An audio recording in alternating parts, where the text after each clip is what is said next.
Hello and welcome to today's edition of Mindful Monday. Hope everyone is doing well. As always, love to hear where you're coming from. If you're watching live or replay, feel free to type that into the chat.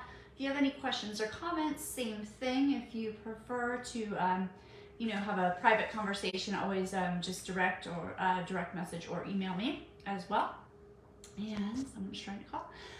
Also, if you have any topics that you'd like to hear covered in future, we'd love to hear about them. Same thing, you can comment or direct message email. If you're not already a member of our Mindful Mondays cheat sheet, which is a weekly email that goes out, it goes out on Sundays. So yesterday was last week's cheat sheet. It's a little PDF. Sometimes we have recordings attached to that. So if you type mindful in the chat, you'll get involved. We'll send you a link to follow to get these freebies with us. So if you're just joining us, feel free to say hi, tell us where you're coming from.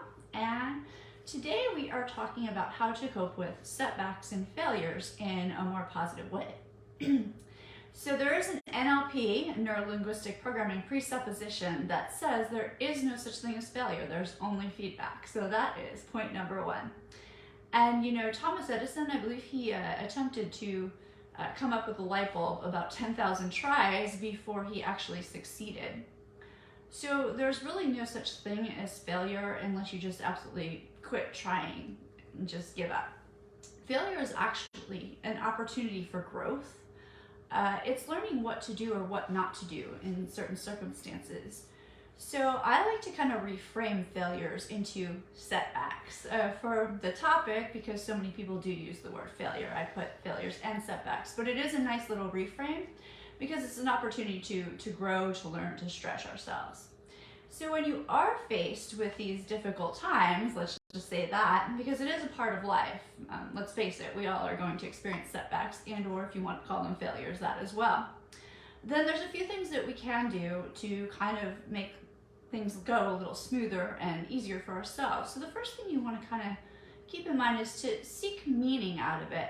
So you can ask yourself, what have I learned from this? Or what can I do differently? Or if it's a situation, what can be done differently? You don't want to spend time berating yourself and just downgrading yourself and being miserable, because it doesn't really solve anything, and it's not good to just be down on yourself to begin with. So you want to adopt a sense of curiosity, a mindful curiosity for this. And imagine it's like you're just solving a puzzle. Okay, so that didn't work out, so maybe this puzzle piece fits a little bit better. And I can tell you this from experience. I have experienced many failures in my life. I was finishing up a second degree in nursing, which I had failed many tests in, and had tons and tons of private tutoring involved in. And then I was 2 days from graduation, and I think it was my mentor at the hospital flunked me out of the program. And then I tried to petition to go back, and it actually, they denied that. And so I think it was a few years later, just out of curiosity, I attempted to get back in, and I could have gone back and finished the whole program and been an RN. Because I did finish the program, I just was not an RN. And I had a job, I was working in the hospital. It was very devastating at the time, just to share a little experience. And then when I found out I could go back to, what I thought was my dream, I had already changed my life around. I'd, become a hypnotherapist. I was starting to study yoga therapy. I was a yoga teacher, and I was like, oh gosh, I don't want to do that anymore. So sometimes it's not giving up, but it's changing direction too. So that's an important piece of the puzzle as well. But you do want to ask what could be done differently, and or, what have I learned from this? And then you also want to take a little bit of time to reflect, not only on what you have learned, but maybe to brainstorm on what could make this better, or get inspired, or what do I need to do differently, or what direction do I need to change to? And then the third thing I'll say is to focus on the positives. Because I remember at that time, I was like, oh my God, I spent so much time going to school, so much money, I invested, And I was like, this is the worst thing ever. And I was younger too, so it things seem worse when you are younger, I will admit that. But I was not really able to, without the help of some friends, that is, and moving on to a different type of schooling, a couple different, the yoga therapy, and hypnosis. to see the bigger picture. Because we do want to pat ourselves on the back for trying, or I don't even like to say the word try because try implies fail, but for doing the best that we could at the time.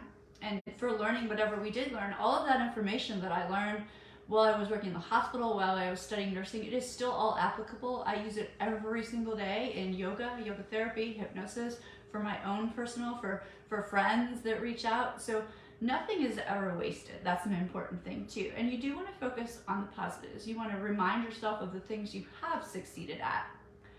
And then the next point is, number 4, is to keep it in perspective. So you want to notice where your thoughts and your emotions are at the time.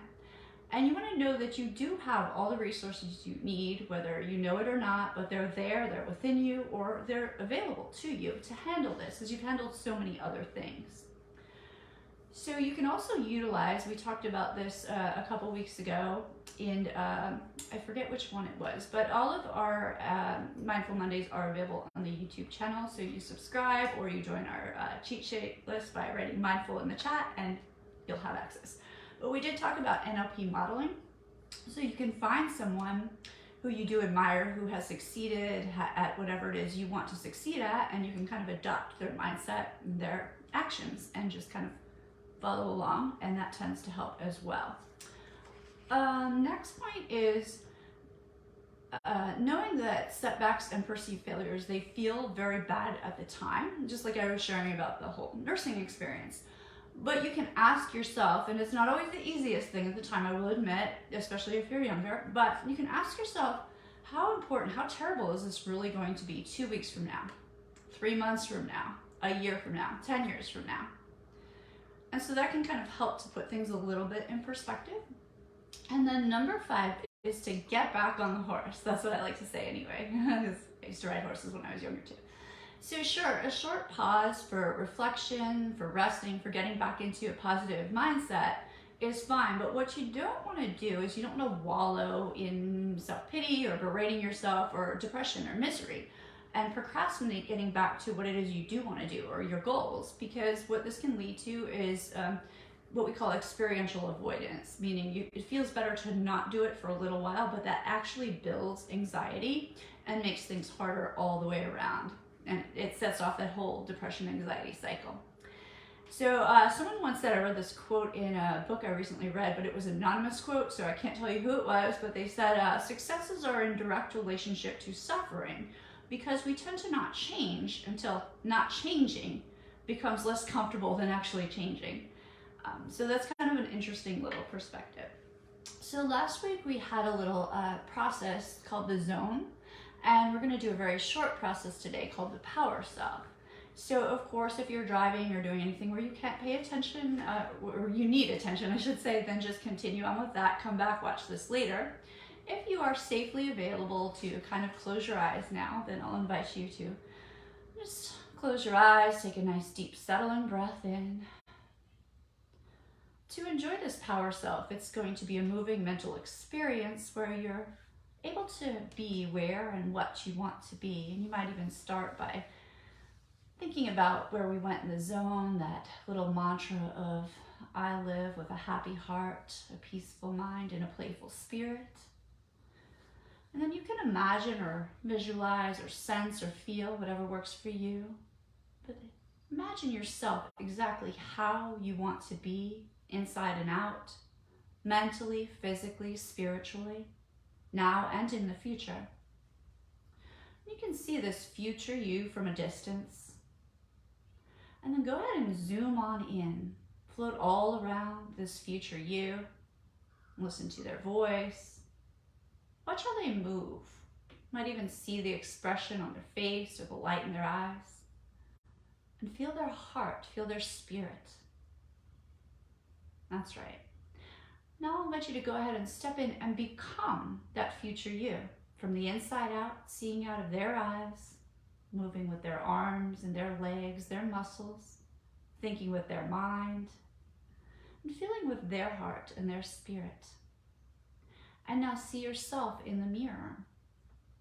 And some of the issues you used to struggle with, this you has already resolved.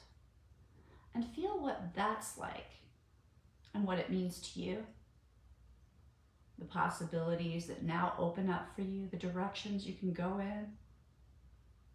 And now be your power self, this future you in a present or future situation that would have been difficult or uncomfortable before. And notice how being this you, how you are handling situations quite differently, easily, comfortably, with confidence and grace. And let the situation play out all the way. That's right. And now step back out, bringing with you some of what you have experienced from being this power you. And again, see your power self from the outside. And take some time now to integrate what you have experienced, programming yourself in a direction, in the direction, I should say, of your power self.